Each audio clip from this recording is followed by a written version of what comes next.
Bonjour tout le monde et bienvenue dans la première partie de cette nouvelle vidéo consacrée à l'étude de la phrase complexe en 5e. Bien évidemment, toujours en compagnie de notre cher Grudule.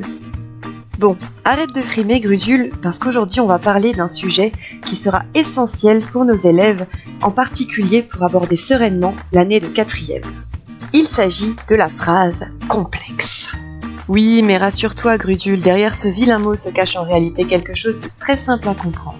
Commençons par définir ce qu'est une phrase complexe.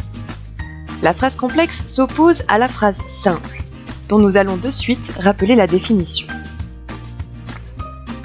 Une phrase simple, verbale, se caractérise par le fait qu'elle ne comporte qu'un seul verbe conjugué.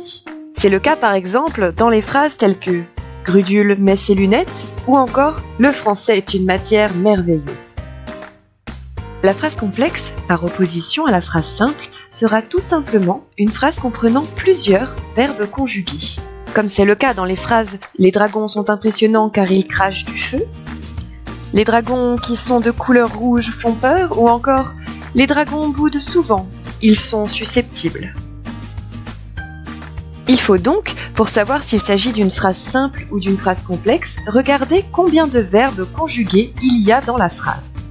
Ainsi, nous pourrons déterminer le nombre de propositions qu'elle contient. Une proposition désigne un ensemble de mots qui gravitent autour d'un seul verbe conjugué.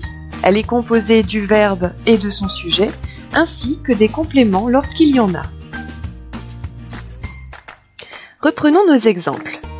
Dans la première phrase, « Les dragons sont impressionnants car ils crachent du feu », on trouvera deux propositions car il y a deux verbes conjugués, sont et crache. La première proposition sera « Les dragons sont impressionnants » et la seconde « Ils crachent du feu ».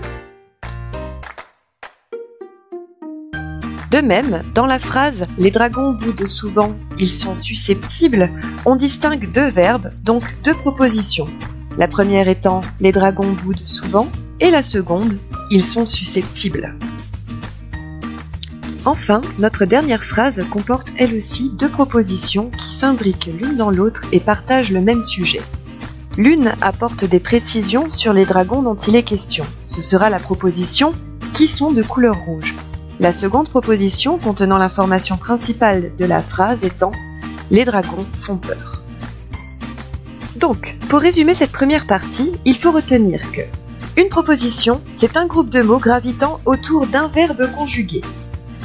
Qu'une phrase simple ne contient qu'un verbe conjugué, donc qu'une seule proposition, et qu'une phrase complexe contient quant à elle plusieurs verbes conjugués, donc plusieurs propositions. Compris ? Bien, restons-en là pour cette première partie.